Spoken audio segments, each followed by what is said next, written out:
Olá, queridos, muito bem-vindos. Eu sou a professora Risonilde Araújo, professora de língua portuguesa. É um prazer estar mais um dia aqui com vocês. Então, vamos para a nossa aula de revisão. Hoje, a revisão da aula 34. Então, vamos começar?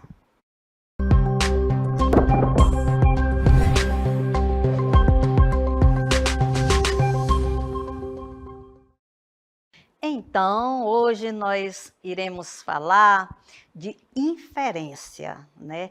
De dedução. O que você vai deduzir de determinadas palavras expressas em um texto, né? Isto está incluso na nossa vida diária, né? Deduzir, achar que algo está acontecendo.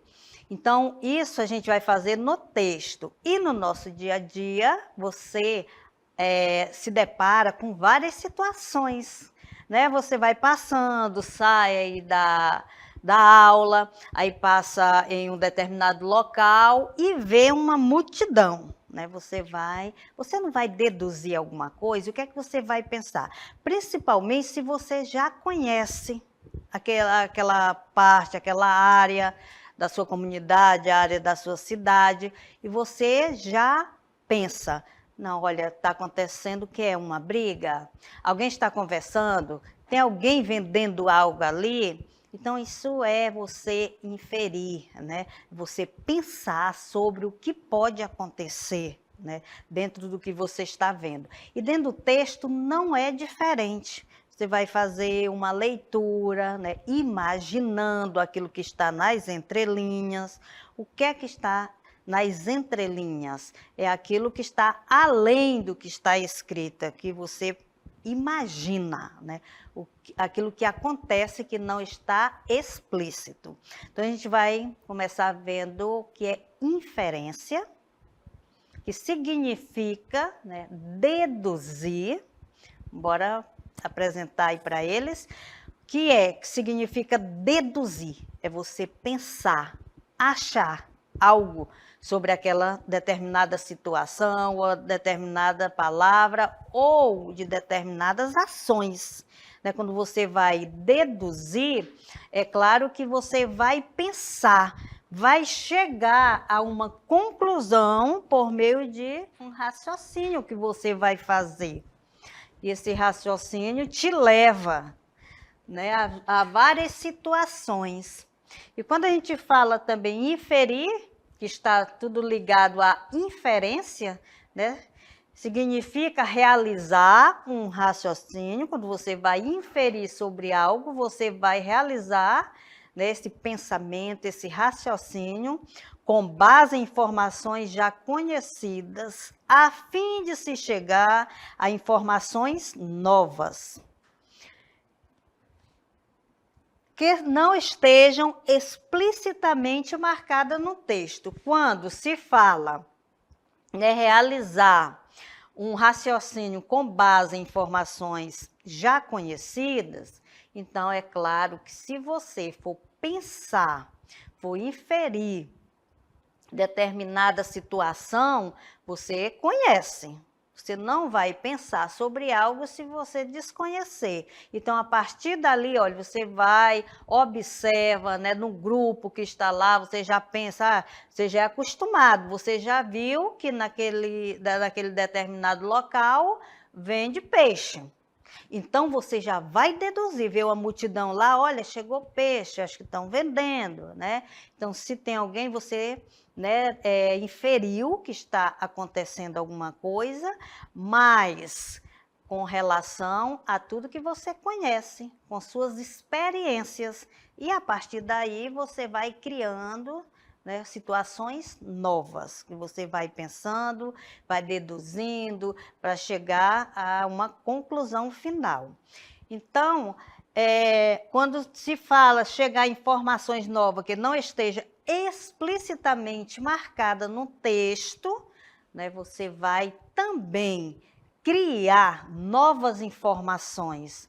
É tanto que ao ler um texto, eu posso, né, ter uma experiência, Você pode ter outra experiência, né, ter outro raciocínio sobre o que você está lendo por conta dessas inferências, que eu posso fazer inferências, né, com relação ao que eu conheço, e você aí com relação ao que você conhece. Então, a gente vai, né, ter novas experiências, muitas vezes, muito diferentes, que não são as mesmas, com a mesma leitura.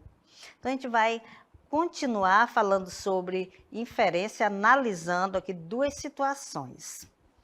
A primeira, a gente vê, né, vocês já, né, assistiram a aula sobre este assunto, a gente vai aqui fazer uma revisão, né? Com certeza vocês compreenderam na aula, então a gente vai analisar aqui uma situação, o que é que está acontecendo? Eu vou conseguir inferir, deduzir algum resultado diante desta situação? Quando eu entro no quarto e vejo, né, ou entro numa sala de aula e vejo uma aluna ali sentado com vários livros e tem lá no caderno dele, né, algumas anotações. Então, a gente vai verificar na imagem, né, que tipo de anotações vai ter e se eu posso deduzir a partir daí. Então, veja só. Nesta imagem, eu tenho vários elementos que eu posso fazer a leitura, tanto elementos verbais quanto não verbais, e vou poder deduzir, inferir algumas informações a partir das que já estão aqui.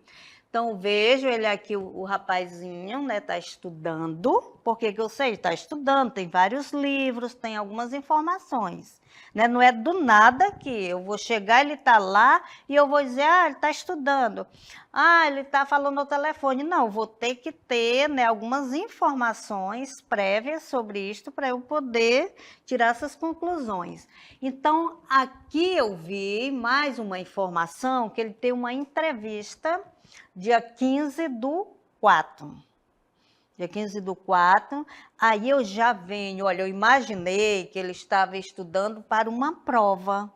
Mas eu vi aqui uma prova aí, né, um aluno normal ia estudar para a prova. Mas eu vi que tem uma entrevista dia 15/4, aí eu posso deduzir outras coisas a partir desta informação. Se ele tem, né, uma entrevista, eu já mudei de opinião. Não é mais para a prova aí que ele vai estudar, para a prova de hoje, né? Ele estava estudando para fazer uma entrevista, que pode ser de emprego, né? Ele vai fazer um processo seletivo e vai passar por esta etapa, né? Que é a entrevista. Então, ele tem essa entrevista, então já deduzi outra coisa, não é mais o que eu pensava. E a prova, dia 12, né? Ele tinha a prova, passou na prova, e dia 15 ele fará a entrevista. Então, vai ser hoje, né? Acho que até já fez. Então, fato, o jovem está estudando. Isso aí é fato, porque eu vi, né? Então, eu vi aqui, é uma coisa que eu posso comprovar, né? Quando eu posso comprovar, é um fato. As deduções, eu não vou poder comprovar, né? Mas aqui, o que ele está estudando, eu posso comprovar. Aí eu posso inferir, deduzir, né? A partir desse fato que ele está estudando, que é, ele deve fazer um processo seletivo para emprego. Então, esta foi a minha inferência e a minha dedução, né? Baseado neste fato, que ele está estudando.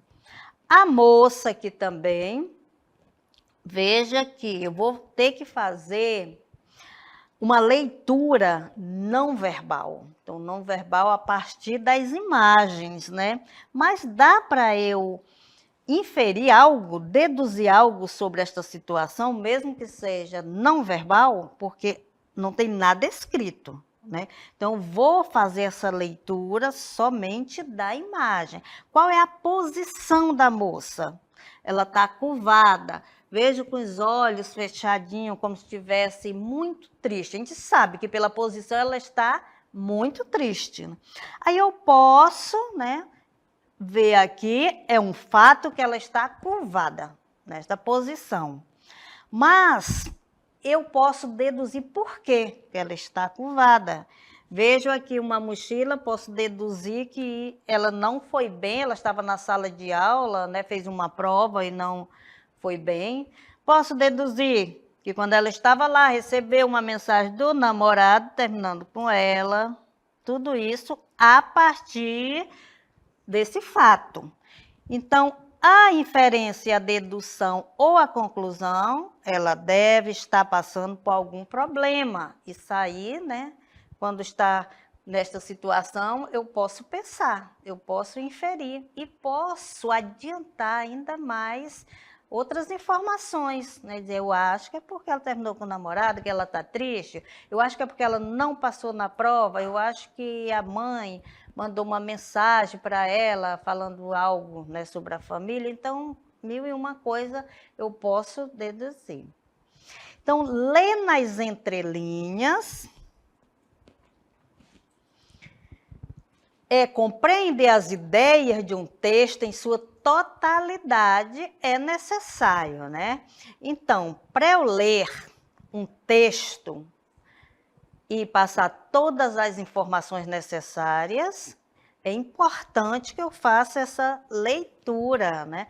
Como a gente fala quando se trata de texto, nas entrelinhas. É o que não está lá escrito, mas eu posso criar, eu posso imaginar. Então, para que eu faça uma boa leitura, né, nas entrelinhas, é necessário que eu reconheça alguns conhecimentos, né, algumas informações. Uma delas é o conhecimento prévio. Conhecimento prévio, que a gente já vem, né, falando várias vezes desse conhecimento, que é aquele conhecimento das minhas experiências, né, experiências de vida. Então, com as minhas experiências, eu posso deduzir ainda mais as coisas. Claro, né? Não se compara uma pessoa que já tem 10, 20 anos aí de experiência em determinadas situações com uma pessoa que não tem quase nenhuma experiência, né? Em algumas situações que eu estou falando, né? Então, é claro que quem tem mais vivência vai, né, pensar mais, vai inferir mais sobre determinadas coisas, né? Contexto semântico. Também, para eu ler nas entrelinhas, eu vou ter que reconhecer o contexto semântico. Que contexto semântico é este? É conhecer o significado, o sentido das palavras, né? Então, não é reconhecer somente o sentido denotativo, aquele que é o sentido real daquela palavra, né? Mas sim o sentido conotativo, que é o sentido conotativo das palavras, é aquele que deixa margem para você criar, para você interpretar de várias maneiras. Então, este é o contexto semântico. Se você não reconhecer o contexto semântico das palavras, vai ficar mais difícil. Algumas vezes, né, quando você está lendo um texto, tem uma palavra que você desconhece, mas pelo contexto de tudo que você já leu, dá para saber. Não precisa estar ali com o dicionário, porque você já, né, deduziu, por conta de tudo que você já leu, qual é o sentido dessa palavra. Então, isso é muito importante. Contexto linguístico. Também é interessante, né, você reconhecer o que é um artigo, o que é um substantivo, o que é um adjetivo, uma preposição. O contexto não linguístico é necessário também para que você possa ler nas entrelinhas. Você viu aqui na imagem da moça curvada? Tinha alguma palavra escrita dizendo que ela estava? Não, mas deu para fazer a leitura? Então, você tem conhecimento do contexto não linguístico, você sabe ler as imagens, você sabe ler os símbolos, você sabe ler as cores. Então, tem que ter esse conhecimento também para ler nas entrelinhas. Como é que você pode trazer novas informações se você desconhece esse contexto não linguístico? Né, nos balões, qual o tipo de balão, né, o contorno de cada balão vai te dizer algo. Né, aquele que é o balão de pensamento, quando a personagem está gritando, também é um balão diferente. Então, tudo isso é carregado, essa linguagem não verbal de informações. Então, é importante saber. Conhecer a organização textual. Também, quando você conhece, você já, né, sabe do que vai se tratar. Né? Se você, pela estrutura, pela organização do texto, quando você vê uma receita, você já sabe, olha, tem a estrutura de uma receita, então você já adianta muitas informações. Temos também, dentro de tudo isso, a intencionalidade discursiva, que é o que nós vamos ver aqui na tira. Tem duas personagens que estão interagindo, né? Aí ela diz, fala uma palavra que te faz feliz. Ele achando que ela vai falar uma palavra que dê a entender que ela está apaixonada por ele. Aí ela diz, comprar. E ele insistindo, né? Outra palavra, comer. Não falou a palavra que eu queria para criar o poema. Como é que ele vai se inspirar? Né? Ele já notou que ela não quer saber muito, né, da sua companhia, talvez só como amizade, mas houve uma interação, né, e uma produção de sentidos aí. Então, se há uma interação, foi entendido, então houve, né, um sentido e que a gente vai, né, agora ver que esse sentido foi através do discurso. Então, o que é um discurso? É o processo comunicativo capaz de construir sentido. Não foi o que ele quis, mas teve sim um sentido porque ele entendeu, né? Além dos enunciados, envolve também os elementos do contexto, em que são os interlocutores, as pessoas que estão envolvidas, que imagem um tem do outro, em que momento e lugar ocorre a interação, com que finalidade, etc. Intencionalidade, que o discurso, todo discurso tem uma intenção, são essas as intenções, né, implícitas, exigentes no discurso. Então, gente, todo texto, nós já vimos que tem uma intenção, né? Ou de orientar, ele vai ter qualquer coisa, ou só de informar, mas vai ter uma intenção. E agora a gente vai trabalhar aqui um texto.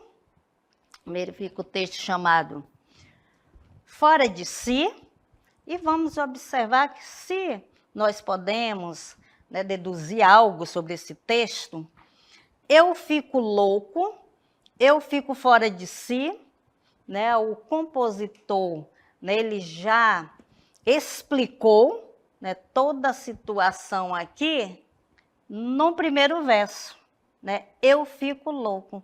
Então a gente vê que ele descreve nesse texto toda a loucura do eu poético, e a partir do momento que o eu poético, né, a loucura se agrava, a sintaxe também vai junto, veja só. Eu fico louco, eu fico fora de si, né? Veja aqui, eu fico fora de me, né? Primeira pessoa. Eu fica assim, né? Aí a situação vai ficando cada vez pior. Eu fico um pouco, porque aqui eu fica, seria fico, né? Depois eu saio daqui, eu vai embora, eu vou, né? Porque ele já usa a terceira pessoa. Eu fico fora de si novamente, aí eu fico oco.